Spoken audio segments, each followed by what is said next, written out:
Olá, seja bem-vindo à nossa terceira aula da disciplina de Direito aplicado ao agronegócio. Vamos tratar aqui de institutos jurídicos do direito agrário e suas aplicabilidades. Tá? É importante a gente voltar aqui e fazer uma observação. A nossa base está sendo, nas nossas aulas, a questão constitucional. Mas eu friso bem que, para o agronegócio, logicamente, não só tem a regra constitucional. A gente está dando essa base para vocês aqui para poder fazer os links com relação às outras normas do agronegócio. E aí no texto constitucional, a gente tem alguns artigos aí, alguns incisos que é importante, que são fundamentais para o agro. E eu listo alguns aqui para vocês, né? Eu não vou entrar aqui no detalhe, mas é importante que vocês estejam atentos aí com relação a alguns artigos. E aí estão aí listados os incisos, os artigos, depois dê uma verificada lá. A gente vai tratar aqui, por exemplo, do direito de propriedade, né? Então, a gente vai ver aí a questão da política agrícola propriamente dita, né? Claro, o artigo que a gente viu na aula passada, o artigo 187, e por aí vai. Então, eu listei alguns, não são todos que estão aqui nessa lâmina, mas a gente listou aqui só para vocês entenderem que existem as regras do jogo para poder o quê? Você operar o seu dia a dia do agronegócio. Então, citando um exemplo aqui, que não foi citado aqui os incisos, mas que é contemplado. O artigo 225, que está aí, ele trata de quê? Do meio ambiente. Então, o Código Florestal, por exemplo, a lei do Código Florestal, ele é resultado, ele está em harmonia com esse artigo 225. Então, entenda. Na Constituição existem as normas. Essas normas é regra geral para todo mundo, para toda a sociedade, para todos os setores, inclusive para o agro. E essas normas aí são as que não são todas aí, como eu disse, estão linkadas ao agro, mas é uma boa parte sim. Então essas normas, elas devem ser o quê? Derivar o quê? Leis, decretos, portarias, enfim, toda aquela hierarquia das normas e leis do nosso ordenamento jurídico. Então, é importante perceber isso aí, tá bom? Então vamos avançar aqui. Trazer aqui o direito de propriedade. Então, olha só, quando eu trago o artigo 5º lá e o inciso 22, está escrito o que na Constituição? É garantido o direito de propriedade. Então, a propriedade não é do Estado, como existe em alguns países aí, né? Aqui não, aqui é o direito de propriedade, é um direito fundamental, está no artigo 5º, importantíssimo para quê? Para a estabilidade jurídica da produção, do produtor rural. Então, o produtor rural tem esse direito, o direito de propriedade, e deve ser respeitado. Então, se a propriedade dele ela não pode ser invadida. Você entendeu? Então, está tudo linkado aí. Aqui está a teoria e a prática. Aí você diz assim, mas tem propriedade invadida, pois não deveria ter. Porque o direito de propriedade ele é sagrado para o produto rural. Tranquilo? É importante você estar atento aí. O direito de propriedade. Quem quer que sua propriedade seja invadida? Eu garanto que ninguém queira. Então é preciso ter um respeito a esse direito fundamental do produtor rural. Então olha só, vamos tratar aqui de alguns assuntos também para poder você entender essa parte do direito agrário. Vamos tratar aqui, módulo fiscal, módulo rural, pequena propriedade e pequeno produtor, média propriedade e médio produtor, grande propriedade e grande produtor.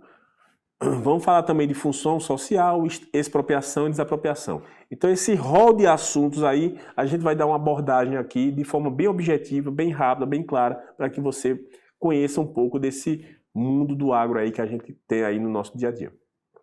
Bom, é importante que você entenda a classificação do tamanho das propriedades. Existe uma lei, a Lei 8629 de 1993, que ele classifica o tamanho das propriedades. Olha só, então a pequena propriedade, o imóvel rural de área de até 4 módulos fiscais. Mas eu não sei o que é 4 módulos fiscais. O que é módulo fiscal? Calma, a gente vai explicar aqui para você. Média propriedade, o imóvel rural com área superior a 4 e até 15 módulos fiscais, e a grande propriedade, o imóvel com área superior a 15 módulos fiscais. Quando você joga isso numa reta, fica bem simples de você entender. É essa que está aí em cima. Pequena propriedade, até 4 módulos fiscais. Média, acima de 4 até 15, e grande, maior que 15. E isso é a classificação de quê? Das propriedades. Cuidado! Cuidado, cuidado. O que eu quero dizer a vocês é o seguinte, isso aí, que está escrito aí, serve para o país inteiro. O que é uma pequena propriedade no Rio Grande do Sul, em termos de conceito, é o que é uma média propriedade no Amazonas, por exemplo. Então, essa definição ela não varia. O que é que vai variar? O módulo fiscal. Então, cuidado. Uma coisa é uma coisa, outra coisa é outra coisa, como diz. Então, a média propriedade, por exemplo, é essa faixa aí, para o Brasil inteiro, de norte a sul, de leste a oeste. O que é que muda? O módulo fiscal do município. Isso é o que vai ser alterado. Então, cuidado para não confundir aí. Tá bom? Vamos avançar aqui. Ó, isso que a gente está falando aqui, esse assunto é fundamental para você entender uma série de itens do direito agrário, direito ambiental, enfim, de desapropriação, expropriação, tudo isso, esse conceito de módulo de políticas públicas, inclusive da agricultura familiar, esse conceito de módulo fiscal é importante você conhecer. Eu trago aqui uma diferença, eu explicito aqui uma diferença. O módulo fiscal é estabelecido para cada município. Então, cada município tem o quê? É definido. Isso é uma medida em hectares. É uma medida diária. Então, o módulo fiscal é estabelecido por município. Então, todas as propriedades daquele município, eles têm o mesmo módulo fiscal. Cuidado. Então, município lá sei lá, vamos aí, de Itapetinga, na Bahia, por exemplo, tem um módulo fiscal lá. Município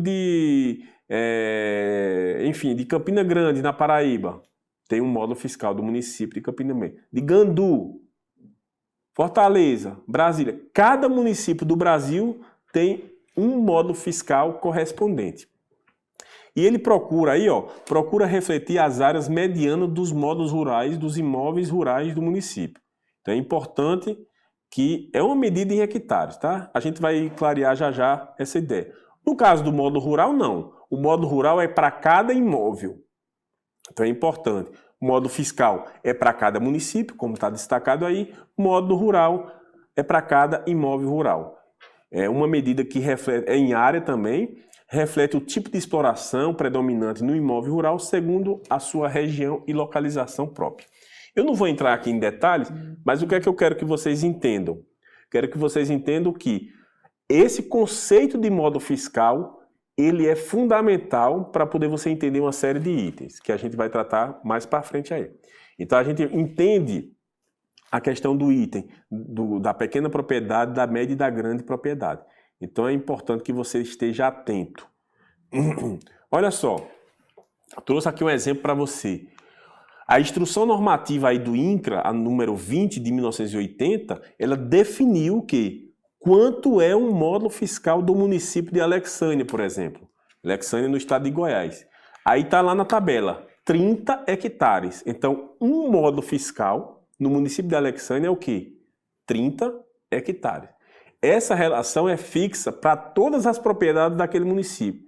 Todas as propriedades do município de Alexânia, a relação é um módulo fiscal igual a 30 hectares. Aí, fazendo um parênteses aí, ó, em Bom Jesus de Goiás, por exemplo, o penúltimo lá, um módulo fiscal igual a 45 hectares. Então, eu repito e ressalto que para cada município eu vou ter um valor do módulo fiscal. E esse valor, ele é padrão para todas as propriedades rurais. Você vai entender no exemplo que a gente vai dar agora, essa lógica do que eu estou falando aqui. É uma medida em hectare, como eu falei. No Brasil, varia de 5 até 110 hectares. Então, essa é a variação do módulo fiscal no Brasil. Então, a gente vai entender, vamos utilizar aqui na prática esse conceito, tá? Que você vai entender, utilizando na prática fica melhor. Pegando o exemplo que eu citei, Alexânia, no estado de Goiás, a relação é essa, dita lá pelo INCRA. Um módulo fiscal no município de Alexânia é igual a quanto? A 30 hectares. Então, quando eu misturo as duas informações dessa relação, um módulo fiscal igual a 30 hectares, com a definição da pequena, média e grande propriedade, olha só, pequena propriedade, ela vai até quantos módulos?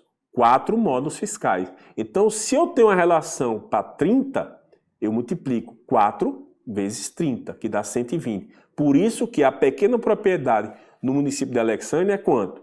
Até 120. Por quê? Porque a pequena propriedade vai até 4 módulos. Tranquilo? E a média? Aí você vai fazer continha de matemática simples. De 120 a 450 e grande maior que 450. Então, trazendo essas informações aqui, é exatamente o que está aí nessa tela. Ó, um módulo fiscal é igual a 30 hectares. Então, a primeira coisa que você vai fazer no seu município é descobrir qual é a relação. Isso vai cair na prova? Vai.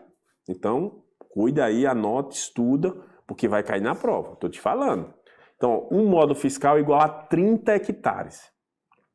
Quando você faz as continhas, pequena propriedade, o que é? Até 4 módulos. Eu pego 4, multiplico por 30, por cada relação, dá 120. E assim vai fazendo toda a continha e eu consigo achar os valores da pequena propriedade para o município de Alexandria. Então, cuidado. O que é que eu quero que vocês entendam? Aqui não pode ter o achismo. A gente está discutindo um assunto técnico, tá? Então eu estou fazendo uma conta, base em lei, e achando o que é uma pequena propriedade no município de Alexandria. São as propriedades com área de até 120 hectares. Deu 121 hectares, ela passa a ser o quê? Média, classificada como média. E assim sucessivamente. Portanto, é importante que você esteja atento a essa lâmina aí. Essa lâmina, ela determina o quê? O que é uma pequena propriedade, no caso do município de Alexandria. Então, cuidado. Quando a gente fala assim, ele tem uma pequena propriedade rural, a gente não pode dizer assim, eu acho que ele tem por causa do tamanho. Não é assim. Essa conta tem que ser feita, tá? Então, é uma conta técnica e simples de fazer, né? Só multiplicar aí. Mas primeiro você precisa conhecer esse conceito. Pequena, média e grande propriedade. Eu estou falando de propriedade. Cuidado para não misturar as coisas. Aqui, porque quando eu falo de pequeno produtor, médio produtor e grande produtor, eu estou falando de dinheiro, estou falando de receita bruta agropecuária anual. Uma coisa é uma coisa, outra coisa é outra coisa. Cuidado. Eu estou falando aqui, a primeira parte de pequena propriedade, média propriedade e grande propriedade, eu me refiro à área. No caso do pequeno produtor, médio produtor, grande produtor, eu me refiro à receita. Muita gente faz essa salada aí, mistura isso, e isso não pode ser misturado, tá? Esses assuntos aí impactam no direito que a gente vai explicar mais para frente aí, ok? Importante. Então aqui, para a gente começar a finalizar a nossa aula, então o produtor, na Constituição, está garantido o direito de propriedade. Mas o direito de propriedade está lá no texto constitucional. Porém, também está o quê? A propriedade, existe um comando constitucional no artigo 5º, inciso 23, ou seja, logo em seguida, que a propriedade atenderá à sua função social. A propriedade, seja ela urbana ou rural. Aí a Constituição fala, independentemente da sua localização, tem que cumprir a função social. E aí, para fechar, a lei estabelecerá o procedimento para desapropriação por necessidade ou utilidade pública ou interesse social mediante justa e prévia indenização em dinheiro, ressalvados os casos previstos na Constituição. E esse assunto, desapropriação, a gente vai tratar na aula 4, aí, que nas aulas seguintes a gente vai abordar esse item aí. A gente vai retomar esse assunto, mas na próxima aula, ok? Um abraço forte e até a próxima.